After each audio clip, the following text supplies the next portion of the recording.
As you know, the election this Tuesday is going to involve so many different states and so many different races for governor, for the House, for the Senate. I feel like during our coverage here on Salem News Channel, we're going to be going back to one place over and over, and that's the Commonwealth of Pennsylvania.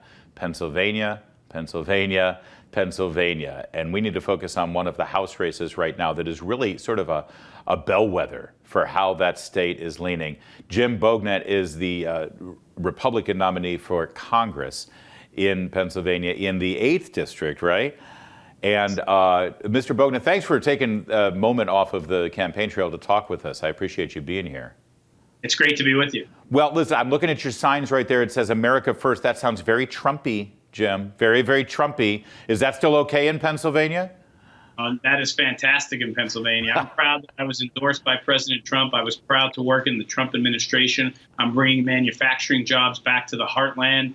We need to build the border wall. We need to secure our border. We need to get the economy back on track. And that sounds like an America First agenda to me. Well, it does. And it sounds like a message that voters all across this country, certainly in Pennsylvania, are hungry for. And it's the opposite of what we heard from President Biden last night. Here was his chance to talk about what his vision was for the economy, for manufacturing, for being able to help people who are being crippled by his inflation right now. And all he had was, relitigation of 2020, of demonizing Trump and Trump supporters. What did you make of what you saw from the president? Are there any of the voters in Pennsylvania responding to that? President Biden, Nancy Pelosi, my opponent, Matt Cartwright, they don't have a plan. They don't have anything to say because they know they've led us to this place. They've led us to this inflation. They've led us to this open border morass. Listen, if you're not angry, you haven't been paying attention to what's going on the last 2 years. And Joe Biden went out last night and he didn't confront one single problem that's facing us in Pennsylvania. We are in bad shape. The economy is going into a recession and Joe Biden has no answers. But we're going to make them pay. We're going to fire them from their jobs on Tuesday because America knows we need a change. In Pennsylvania, we are hungry for a change. You mentioned your opponent, Congressman Cartwright. He rode in on that 2018 wave where basically all you had to do was say, I'm against Trump. And for some reason, a lot of suburban voters, like in the 8th, they went ahead and voted that way. It doesn't fly anymore. It's not just enough to say, Trump sends out mean tweets, right? That doesn't make for any policy. Well, it's even gone farther than that. He is now trying to pretend that he is a conservative. He's sending out mailers standing in front of a border wall. He voted against President Trump's border wall on many different occasions. President Trump said he's, quote, a disaster on illegal immigration, Matt Cartwright. So these people know that the time is up. They're done fooling the people of Northeast Pennsylvania. Cartwright and Biden are very similar. They're lawyers that ran telling people they'd be moderate, and they've governed as socialists. But we're going to beat them. I'd tell your viewers to go to beatscrantonjoe.com because this is Biden's hometown. Go to our website, beatscrantonjoe.com, and throw in a few dollars. We are going to beat his lapdog, Matt Cartwright, in Biden's hometown. And that's going to be a message to the country that the country's repudiated Joe Biden's agenda going into 2024.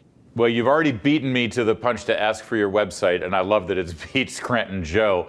Why don't you take a moment to talk about your experience in the Trump administration and how you're going to take everything you learned there, not just the experience, but the contacts you made and the influence that you can immediately bring to Congress because of your connections with the White House? Well, number one, working for President Trump, the goal was always very clear.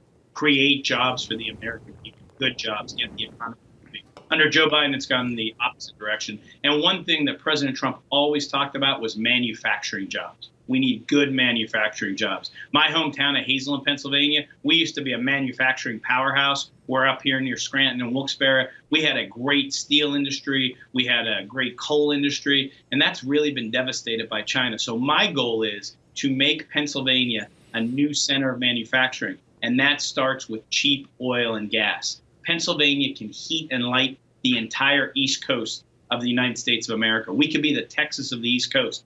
But we can only do that if we stop Joe Biden and Matt Cartwright's assault on our energy industry here. So that's what I'm going to focus on. I want manufacturing jobs back in Northeast Pennsylvania. I want our economy to be reinvigorated. And for God's sakes, I want home heating oil down from $6 a gallon to back where it was under President Trump, closer to $3.50, $4 a gallon. We cannot survive another 2 years of this Biden inflation and this Biden-Cartwright economy. You know, it's funny, President Biden is yelling at the oil companies because they're not drilling enough. And this is after demonizing them, of course, over the last 2 years. And at the same time, he's calling out oil companies and demanding they drill more.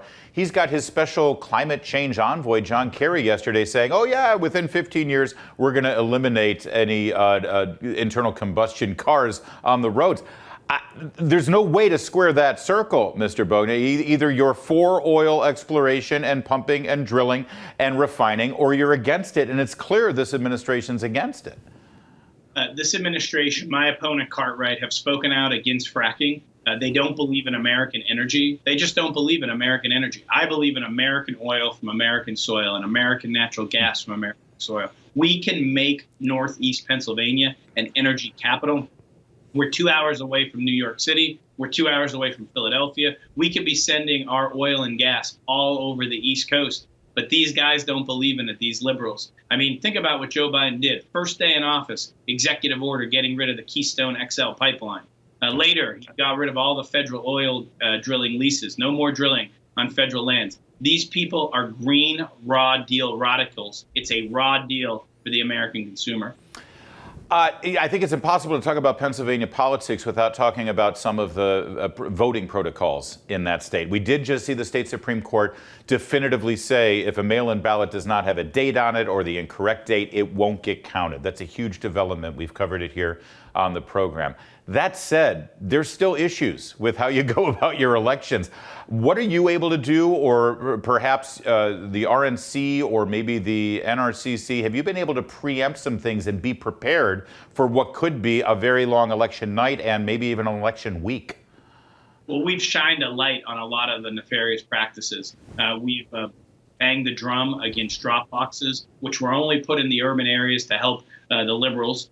We got them banned in Hazelton, Pennsylvania. Hazleton refused to accept drop boxes. So we've done some work there. My opponent, Mr. Cartwright, placed his deputy chief of staff as the head of the Luzerne County Election Bureau in 2021. Wow. And we made such a ruckus for 6 months. We called into every meeting. We sent people to every meeting.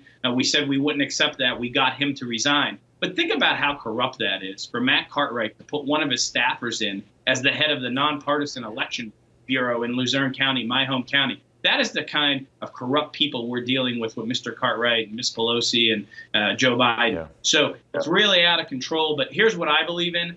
We need voter ID. Voter ID is the only way to restore everyone's faith. And this shouldn't be a partisan issue. Democrats, Republicans, Independents, everyone should want voter ID. It's the only way that we can get people to believe in our elections, to make it fair, to make sure we know who's voting. It's not unreasonable. You need an ID to drive a car, get medical care. But for some reason, the liberals don't want us to have an ID when we vote. We know why, and it's not right.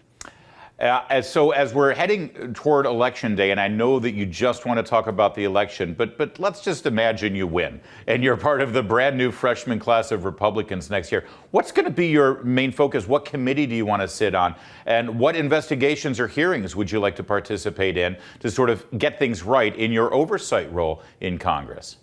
Well, you are right. I want to focus on the election. But let me tell you what our first act as a new Republican conservative governing majority will be.